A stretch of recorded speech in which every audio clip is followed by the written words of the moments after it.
বংশাবলী দ্বিতীয় গ্রন্থ 1 অধ্যায় থেকে 3 অধ্যায় পর্যন্ত। দাউদের পুত্র সলোমন তার রাজক্ষমতা সুপ্রতিষ্ঠিত করলেন।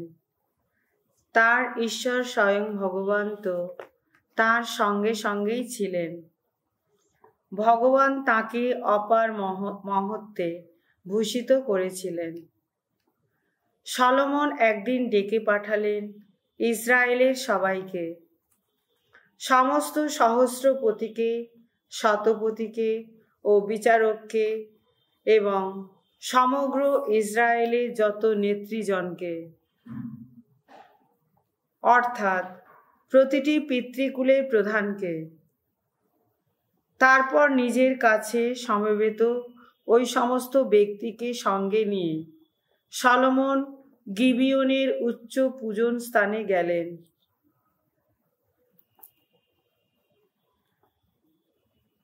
ভগবানের সেবক মোশি মরুভূমিতে ঈশ্বর সাক্ষাতের যে শিবিরটি তৈরি করিয়েছিলেন তা তো গিবিয়নেই ছিল। দাউদ অবশ্য ঈশ্বরের মঞ্জুষাটিকে কিরিয়াত জেয়ারিম থেকে সেই জায়গায় নিয়ে গিয়েছিলেন যেখানে তিনি সেটিকে রাখার ব্যবস্থা করেছিলেন। তিনি তো জেরুসালেমে মঞ্জুষাটি রাখার জন্য একটি শিবির বসিয়ে রেখেছিলেন। তবে হুরের পৌত্র উরির পুত্র বেসালেল ব্রঞ্জের যে বেদিটি তৈরি করেছিলেন তা কিন্তু তখনও গিবিয়নে ভগবানের আবাসটির সামনেই রাখা ছিল। সলোমন ও তাঁর সঙ্গী সবাই সেখানেই ভগবানের শরণ নিতে এলেন। সেখানে সলোমন ভগবানের সামনে সাক্ষাতের শিবিরের কাছে রাখা ব্রোঞ্জের বেদিটির মঞ্চে উঠে 1000 পশু আহুতি দিলেন। সেদিন রাতের বেলায় ঈশ্বর সলোমনকে দেখা দিয়ে বললেন, বলো, কি চাও তুমি? কি তোমাকে দেব? উত্তরে সলোমন ঈশ্বরকে বললেন, আমার পিতা দাউদের প্রতি তুমি কত স্নেহই না দেখিয়েছিলে, আর এখন তার জায়গায় তুমি তো এই আমাকেই রাজা করে বসিয়েছ। ওগো ঈশ্বর আমার, ওগো ভগবান, আমার পিতা দাউদকে তুমি সেই যে প্রতিশ্রুতি দিয়েছিলে এখন তা যেন পূর্ণ হয়ে ওঠে।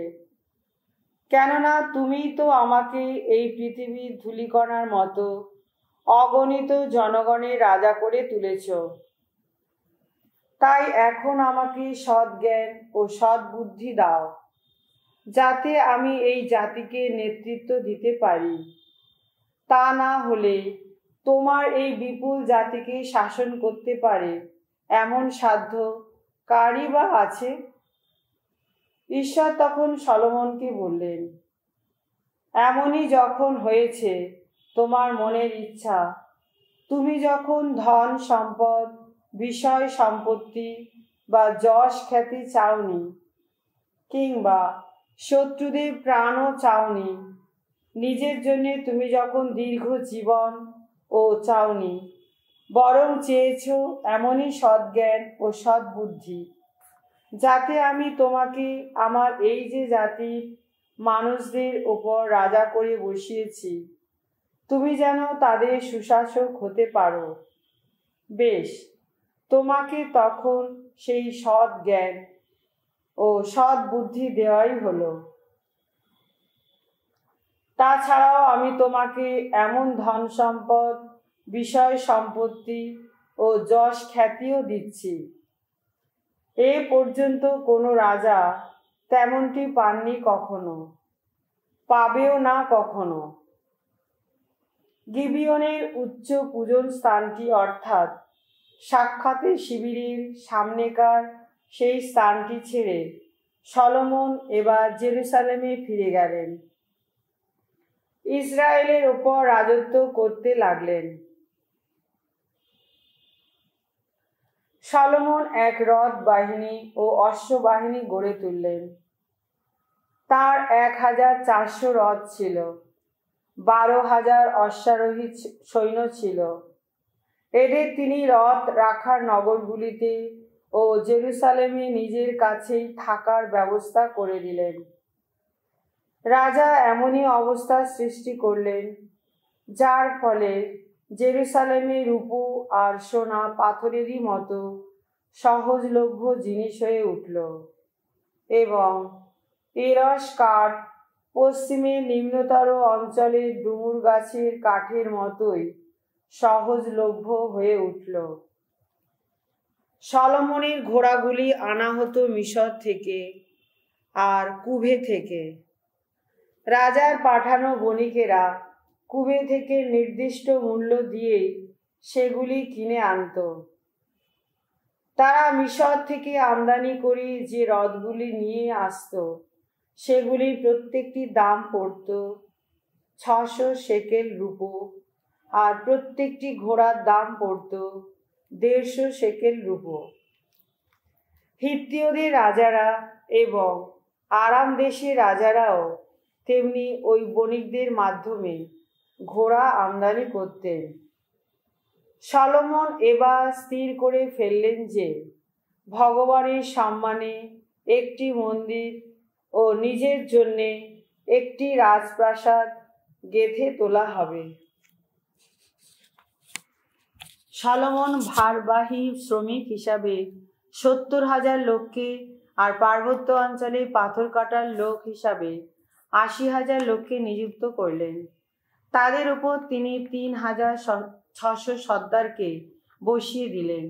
সলোমন তখন তুরস্কের রাজা হিরামকে বলে পাঠালেন, আমার পিতা দাউদ যাতে নিজের বাসভবন হিসাবে একটি প্রাসাদ গেঁথে তুলতে পারেন, সেই জন্যে আপনি তো তার কাছে এরস কাঠের যত গুঁড়ি পাঠিয়েছিলেন।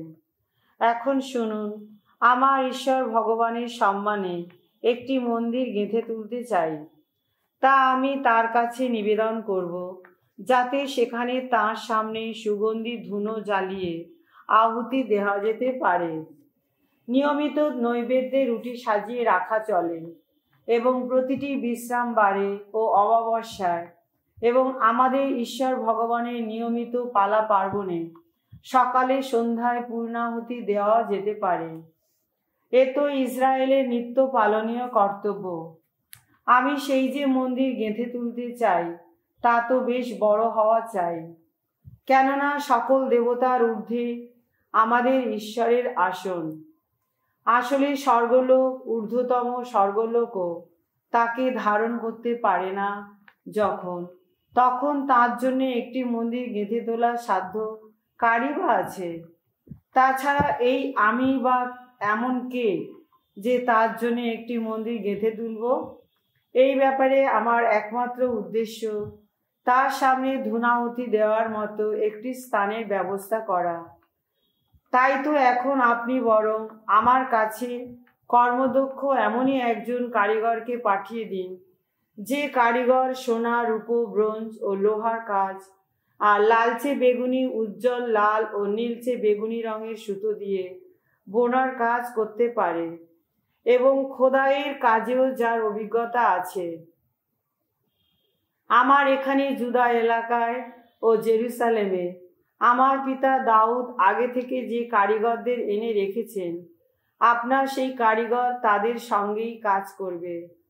তাছাড়া লেবানন থেকে আমার কাছে এরস, দেবদারু ও আলগুম কাঠও পাঠিয়ে দিন। আমি তো জানি গাছ কাটার ব্যাপারে আপনার লোকজনেরা বিশেষ অভিজ্ঞ মানুষ। আমার লোকজনেরা অবশ্যই আপনার লোকজনদের সাহায্য করবে।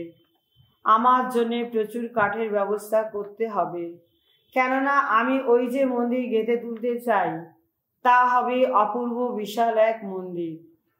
যেসব কাঠুরে গাছ কাটার কাজ করবে, আমি আপনার সেই লোকজনদের খাদ্য হিসাবে যোগাবো 20,000 কোর গম, 20,000 কোর জব, 20,000 বাত সুরা আর 20,000 বাত তেল। তুরস্কের রাজা হিরাম উত্তরে সলোমনকে এই কথা লিখে পাঠালেন, ভগবান তার আপন জাতির মানুষদের ভালোবাসেন বলেই আপনাদের তাদের রাজপথে বসিয়েছেন।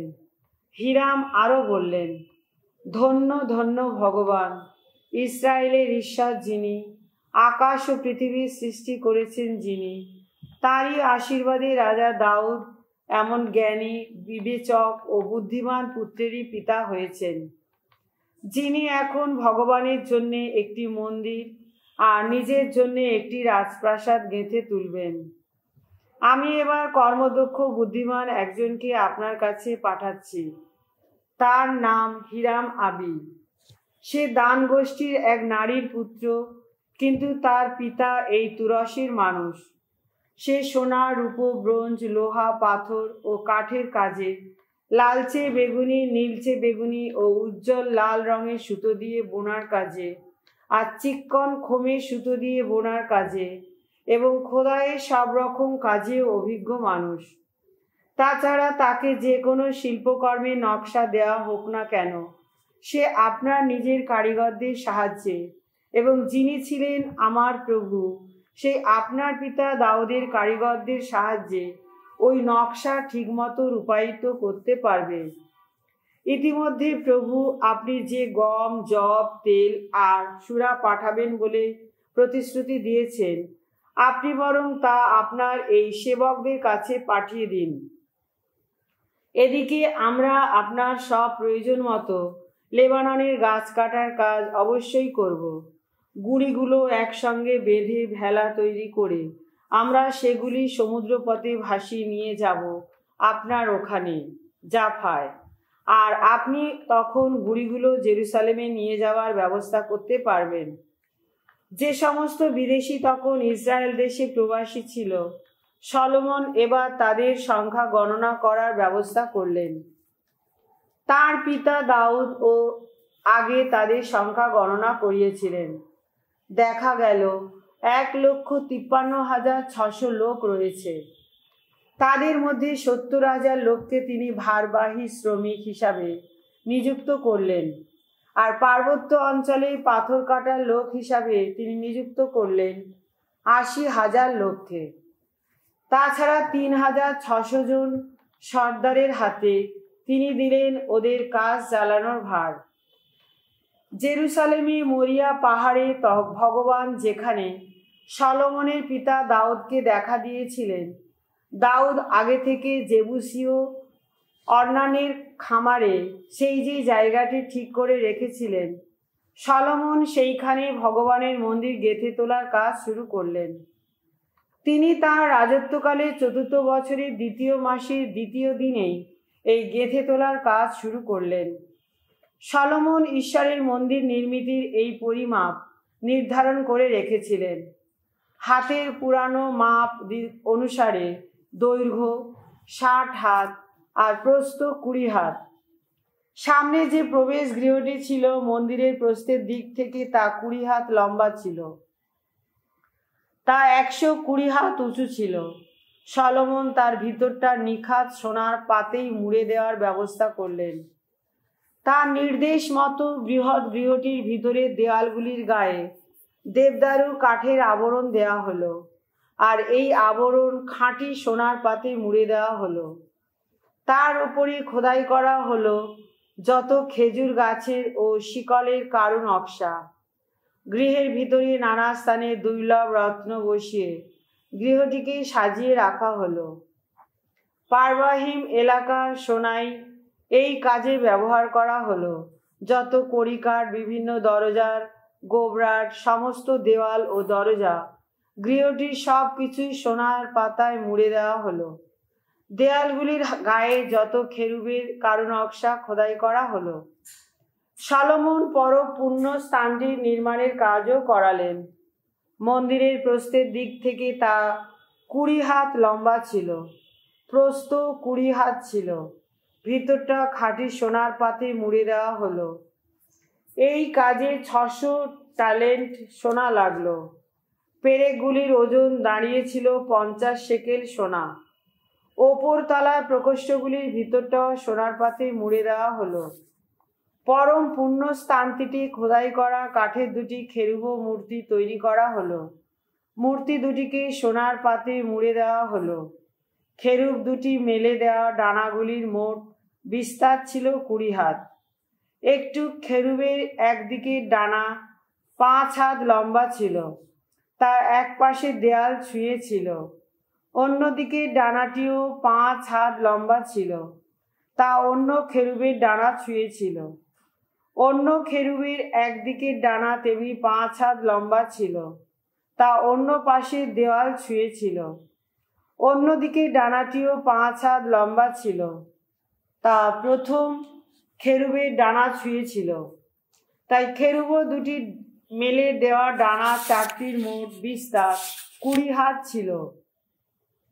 খেরুব দুটি বৃহৎ গৃহটির দিকে মুখ করে দাঁড়ানো অবস্থায় ছিল। সলোমন নীলচে বেগুনি, লালচে বেগুনি ও উজ্জ্বল লাল রঙের সুতো দিয়ে আর খোমের সুতো দিয়েই আড়াল পর্দাটি তৈরি করিয়ে নিলেন। সেটি কাপড়ের জমি জুড়ে খেরুবের ছবি বুনে দেওয়া হলো। মন্দিরের সামনে 35 হাত উঁচু দুটি স্তম্ভ তৈরি করা হলো। এই স্তম্ভ দুটির ওপরে বসিয়ে রাখা মাথলা দুটি 5 হাত উঁচু ছিল। পাকিয়ে থাকা কয়েকটি শিকলের কারুনকশা তৈরি করে সেগুলি স্তম্ভ দুটির ওপরটা ঘিরে লাগিয়ে দেওয়া হলো। তাছাড়া 100 ডালিমের কারুনকশাও করা হলো। এগুলি শিকলগুলির সঙ্গে জুড়ে দেওয়া হলো। স্তম্ভ দুটি মন্দিরের সামনে দাঁড় করিয়ে রাখা হলো, একটি ডান পাশে আর একটি বাঁ পাশে। ডান পাশে স্তম্ভটির নাম রাখা হলো জাখিন, আর বাঁ পাশে স্তম্ভটির নাম রাখা হলো বোয়াজ।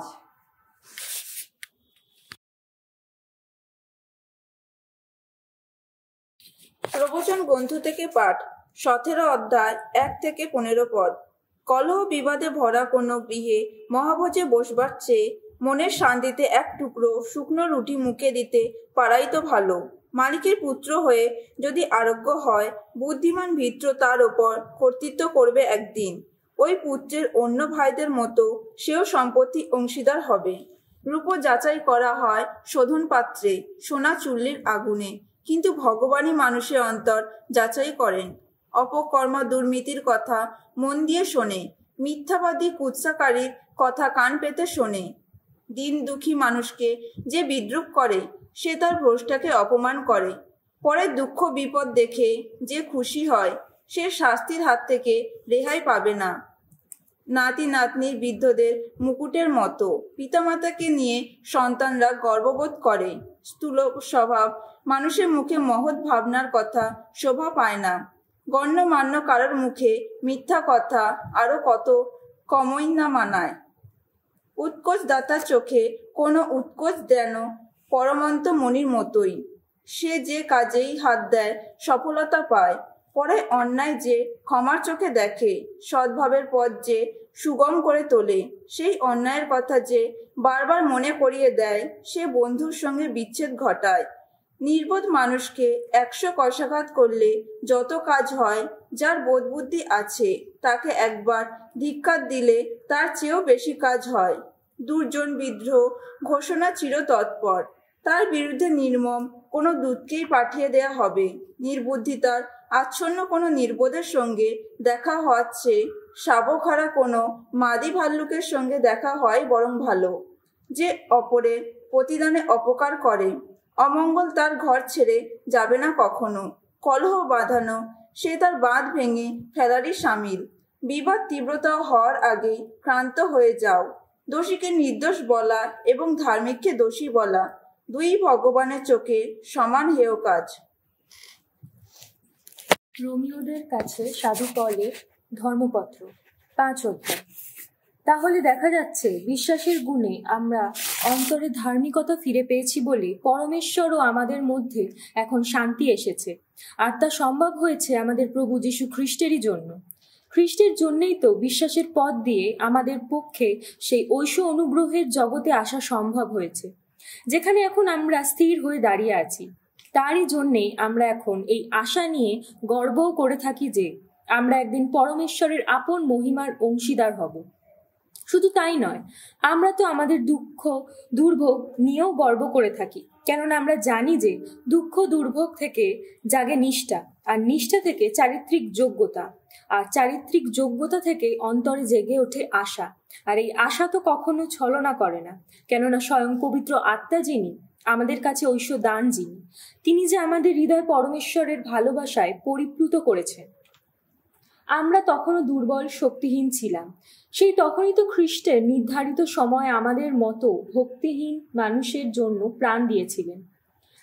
এমনিতে ধার্মিকের জন্যও কেউ সহজে প্রাণ দিতে যায় না, অবশ্য যোগ্য মানুষের জন্য কেউ প্রাণ দিতে সাহস করলেও করতে পারে। পরমেশ্বর কিন্তু আমাদের প্রতি তার ভালোবাসা এতেই প্রমাণ করেছেন যে আমরা যখন পাপী ছিলাম তখনই খ্রিস্ট আমাদের জন্য প্রাণ দিয়েছেন। কাজেই এখন তার প্রাণ বিসর্জনে আমরা যখন অন্তরের ধার্মিকতা ফিরে পেয়েছি, তখন তারই জন্যে আমরা যে ঐশ্য ক্রোধের হাত থেকে রেহাই পাবো তা আরো কতই না সুনিশ্চিত।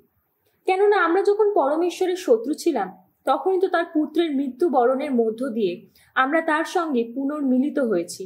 তাহলে তার সঙ্গে পুনর্মিলিত এই যে আমরা যে একদিন তার পুত্রের জীবন শক্তিতে পরিত্রাণ লাভ করব তা আরো কতই না সুনিশ্চিত। শুধু তাই নয়, যার জন্য আমরা এইভাবে পুনর্মিলিত হয়ে ধন্য হয়েছি, আমাদের সেই প্রভু যীশু খ্রিস্টের কথা স্মরণ করে আমরা তো এখন পরমেশ্বরের এই মহাকর্মের জন্যই গর্বও করে থাকি। পাপ একদিন শুধুমাত্র একজন মানুষের দোষেই এই জগতের মধ্যে এসেছিল, আর পাপ তখন সঙ্গে এনেছিল মৃত্যুকে। আর এইভাবে সকল মানুষ পাপ করেছে বলে মৃত্যু সকলেরই মধ্যে সংক্রামিত হলো। মোশির বিধান প্রবর্তিত হওয়ার আগেও পাপ এই জগতে বরাবরই ছিল, কিন্তু কোনো বিধান না থাকলে তো পাপ গণ্যই করা হয় না। তবুও দেখছি সেই আদমের সময় থেকে মোশির সময় পর্যন্ত মৃত্যু সমানে রাজত্ব করেছিল। এমনকি যারা আদমের সেই ঐশ্য আদেশ লঙ্ঘনের মধ্যে কোনো পাপ করেনি, মৃত্যু তাদের ওপরেও রাজত্ব করেছিল। আসলে আদম ছিল তার পূর্বচ্ছবি, যার আসবার কথা ছিল, কিন্তু আদমের অপরাধ আর পরমেশ্বরের অনুগ্রহ দান, এই দুয়ের প্রভাব একই পর্যায়ে পড়ে না। কারণ সেই একজনের অপরাধ সকল মানুষের উপর মৃত্যুকে ডেকে এনেছিল বটে, তবে তার তুলনায় পরমেশ্বরের অনুগ্রহ এবং সেই ঐশ্বদান যা সেই একজন মানুষ যীশু খ্রিস্টের অনুগ্রহেই অর্পিত, তা কিন্তু সকলের ওপর আরো অনেক বেশি করে আরো অজস্র ধারাতেই নেমে এসেছে। তেমনি একজনের পাপের ফলে যা ঘটেছিল আর সেই ঐশ্বদান, এই দুটি ব্যাপারও কিন্তু একই পর্যায়ে পড়ে না। কেননা সেই একটি মাত্র পাপ কর্মের জন্য যে বিচার হয়েছিল তার ফল দাঁড়িয়েছিল মানুষের প্রতি দণ্ডাদেশ, কিন্তু অনেক অপরাধের পরে সেই যে ঐশ্য অনুগ্রহ দান মানুষের অন্তরে তা ফিরিয়ে আনলো ধার্মিকতা। আসলে একজনের অপরাধের ফলে সেই একজনেরই জন্যে প্রতিষ্ঠিত হয়েছিল মৃত্যুর রাজত্ব, কিন্তু যাদের অন্তর ঐশ্য অনুগ্রহ আর সেই ধার্মিকতা দানের অজস্র ধারায় প্লাবিত, নবজীবন রাজ্যে তাদের রাজত্ব আরো কতই না সুপ্রতিষ্ঠিত হবে সেই একজন যীশু খ্রিস্টেরই জন্যে। তাহলে দেখা যাচ্ছে একজনের অপরাধ যেমন সকল মানুষের ওপর দণ্ডাদেশ ডেকে এনেছিল, তেমনি একজনেরই ধার্মিক আচরণ সকল মানুষের অন্তরে আবার এনে দেয় ধার্মিকতা, এনে দেয় নবজীবন। কেননা একজনের অবাধ্যতায় সকলে যেমন পাপী হয়ে উঠেছিল, তেমনি একজনেরই অনুগত্যে সকলে আবার ধার্মিক হয়ে উঠবে। বিধান মাঝখানে এসে পড়ায় রাশি রাশি অপরাধ জমে উঠেছিল বটে, কিন্তু যেখানে রাশি রাশি পাপ জমে উঠেছিল সেখানেই আরো কত অজস্র ধারাতেই না নেমে এসেছে ঐশ্য অনুগ্রহ। তা ঘটেছে যাতে পাপ যেমন মৃত্যু ঘটিয়েই রাজত্ব করেছিল, তেমনি ঐশ্য অনুগ্রহ যেন ধার্মিকতা প্রতিষ্ঠা করেই রাজত্ব করতে পারে, আর এইভাবেই যেন মানুষকে এনে দিতে পারে শাশ্বত জীবন। সবকিছুই আমাদের প্রভু যীশু খ্রিস্টেরই মধ্য দিয়ে।